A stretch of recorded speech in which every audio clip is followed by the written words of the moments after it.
Halo teman-teman, seperti biasa, kesempatan kali ini saya akan membahas brand yang terkenal yaitu Lacoste.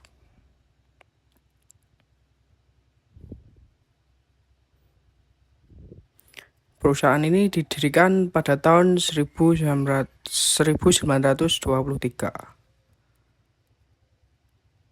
ketika pemain tenis Prancis terkenal René Lacoste berkat bakat dan inspirasinya memutuskan untuk membuat tanda di dunia tenis dan mode. Untuk alasan ini ia menciptakan merek yang terinspirasi olehnya. Produk pertama yang diciptakan adalah kaos terkenal bernama Le Chemis Lacoste yang menyatukan sutradara hebat seperti Andre Giller berhasil mendesainnya, dan untuk memproduksi kaos terkenal yang dirancang Lacoste secara eksklusif untuk para pemain tenis dan untuk orang-orang yang berdedikasi pada dunia tenis. Lacoste juga memutuskan untuk menginvestasikan produknya di bidang olahraga seperti golf atau berlayar. Saat ini merek tersebut digunakan oleh pemain tenis dan pegolf di seluruh dunia. Merek tersebut tumbuh dan berkembang ke berbagai penjuru dunia sedemikian rupa sehingga merek mulai mendesain kaos polo yang lebih berwarna dan mencolok, sehingga menghindari produksi dan desain kaos polo dan kaos putih. Alasan ini mendorong mereka untuk membuat koleksi pertama untuk anak-anak. Pada tahun 1952, produknya sudah mencapai negara-negara seperti Amerika Serikat, di mana merek tersebut mulai terpengaruh bersama dengan merek-merek berstatus tinggi lainnya. Tidak diragukan lagi, itu adalah salah satu pengaruh paling indah bagi negara karena diproklamirkan di Amerika sebagai salah satu merek paling mewah dan penting di pasar dan di sektor mode. Pada tahun 63, perusahaan tersebut jatuh ke tangan putra René bernama Bernard Lacoste. Apa yang berkontribusi pada pertumbuhan merek dan perusahaan meningkat karena sekitar 600.000 kemeja terjual per tahun. Sosok yang mengungguli produk merek lain dan menjadikannya sebagai pesaing terbesar di pasar. Tahun 70 dan 80-an keduanya merupakan tahun kejayaan bagi industri fashion. Sedemikian rupa sehingga merek di Amerika yang menjadi paling penting di negara ini. Selama tahun ini, merek mulai merancang dan memproduksi produk baru. Antara lain celana pendek untuk musim panas, kacamata hitam, parfum yang meninggalkan aroma eksklusif, sepatu tenis, dan olahraga pertama. Bertahun-tahun kemudian, penjualan terus tumbuh sedemikian rupa sehingga jutaan produk mulai dijual lebih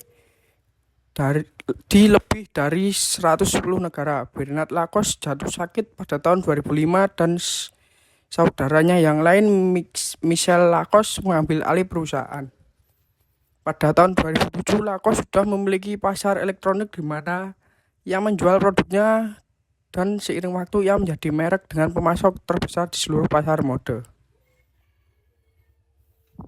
Hari ini kita dapat melihat merek dan mengenalinya. Selain itu, pasti ada toko Lacoste di salah satu toko kami. Untuk sejarahnya, untuk simbol menjelaskan bagaimana buaya itu muncul sebagai simbol utama dari merek tersebut. Kita harus kembali ke turnamen Piala Davis di Boston, ketika seorang pemain tenis bernama René Lacoste dinyatakan sebagai juara dan seorang jurnalis menjulukinya sebagai buaya karena penampilannya yang spektakuler. Disinilah simbol yang kita kenal sekarang muncul. Setelah julukan ini, René datang dengan ide untuk membuat sebuah perusahaan semacam merek yang menandakan kerja keras yang dia lakukan di dunia tenis. Beginilah setelah penciptaan merek di awal, buaya dikenal sebagai buaya hijau pada tahun 1927. Ini adalah bagaimana slogan pertama merek sedikit udara di bumi. Juga dibuat sampai digantikan oleh gaya lain yang lebih modern yang tidak konvensional yang ditujukan untuk audiens yang jauh lebih muda. Tipografi yang paling menonjol dalam merek tidak diragukan lagi yang diterapkan pada tahun 2002. Merek yang modern, sederhana, dan terkini yang menunjukkan apa yang ingin dikomunikasikan oleh merek setiap saat. Sebuah merek dengan sporty tertentu dan pada saat yang sama dengan formalitas yang cukup untuk menciptakan merek yang serius dan elegan. Untuk dunia pemasaran telah berperan dalam dunia desain dan juga bagi Lacoste sebagai sebuah merek. Lacoste memiliki nilai ekonomi yang sangat penting setiap tahunnya. Selain itu, mereknya telah berhasil melintasi layar dengan beberapa iklan terbaik dari jendela toko di kota-kota terbaik di dunia. Tanpa ragu, Lacoste telah dan akan menjadi merek yang paling unggul bagi banyak distributor. Ide memadukan konsep seperti sport dan elegan juga cerdik. Tanpa ragu, sebuah merek mampu melakukan keajaiban di produknya. Lacoste saat ini dikenal sebagai merek bintang bagi banyak atlet dan mereka yang tidak atau bukan atlet. Mereka telah berhasil memisahkan dua kelompok orang yang sama sekali berbeda. Oleh karena itu, penting bagi Anda untuk mengetahui dampak besar yang dimiliki merek ini di sektor desain grafis. Ya, mungkin itu saja bahasan kita kali ini untuk brand yang terkenal yaitu Lacoste. Terima kasih sudah menonton.